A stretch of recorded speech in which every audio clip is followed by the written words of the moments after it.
just how quickly we're seeing this market get worse. It was the worst day for Wall Street since 1987.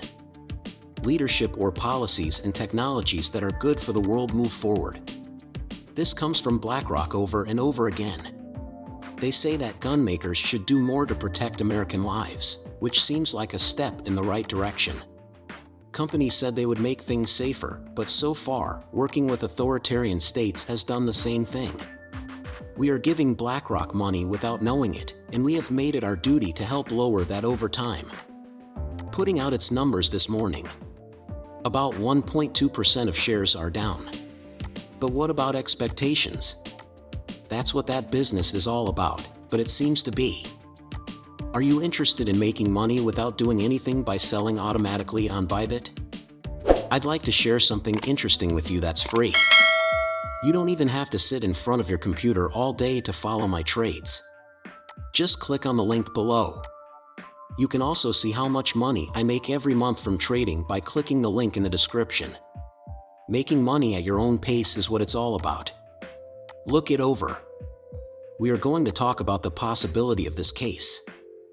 I want to give you a new take on the Ripple SEC case right now, both here and in this video, because an attorney named Frederick Boley sent out a very interesting tweet. But in this video, why does he think that his deal in the SEC case against Ripple is much closer than most people think? Right now, I want to go over his logic again. That's a given. I find some of his points very interesting, and I haven't really talked about them before. In this film, I'd also like to talk about the big picture and where we are now. There are a lot of good signs that big businesses are getting ready to accept cryptocurrency. But I want to show you why I really think the macro may be about to enter a very positive situation for cryptocurrencies, in addition to the fundamental changes. Guys, this could be very good for the next bull market. Finally, I'd like to show you a short clip of David Schwartz talking about automatic market makers near the end of this film. Hey guys, this update could make big changes to the XRP system. You will also probably find out what David Schwartz has to say about this. As an incredibly interesting way to start this video, let me quickly talk about why attorney Frederick Boley thinks there is a much higher chance of a settlement in this case than most people think. And I thought his logic was very interesting. Not many people have brought this up, so I just wanted to quickly address it and say why I agree with him that there is a much greater chance of a deal between Ripple and the SEC than most people are talking about right now. Almost everyone is talking about the appeal in the Ripple SEC case right now, and which side will file it. On the whole, it looks like the SEC will file an appeal in this case. A lot of people have said in public that the SEC dropped its charges against Brad and Chris so that they could file an appeal of the Ripple SEC decision more quickly. In my video from yesterday, I talked about Jeremy Hogan's additional point of view.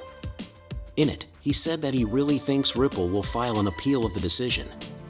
Jeremy Hogan thought that Ripple would be the one to appeal the case because their reasons were 10 times stronger than the SEC's. The SEC lost this case on almost all of the important points. They didn't make much money. So, there is a very small chance that the SEC will be successful in its case and get any benefits. The SEC was fully torn down. They didn't give any proof to back up their claims. So, the SEC has nothing to lose by filing an appeal. From what each lawyer has said, it seems very likely that they would lose even more badly at the Second Circuit and set a legally binding rule that could affect every Bitcoin case they take on in the future. Having the SEC take this case to court again is risky for the agency. Ripple isn't really in danger, though. Ripple could file an appeal and try to get permission for their institutional sales again, but they failed. This probably wouldn't hurt the business too much. In fact, as I talked about in my video from yesterday, Ripple might have trouble signing contracts in the US while being sued by the SEC. But when you think about how big Ripple is and how many companies might just brush off the situation by saying, well, Ripple doesn't want to appeal, and they want most of these issues anyway, it's clear that the situation isn't that serious. Because of this, it's clear that Ripple has a lot of power right now. The SEC really doesn't have the resources to file an appeal.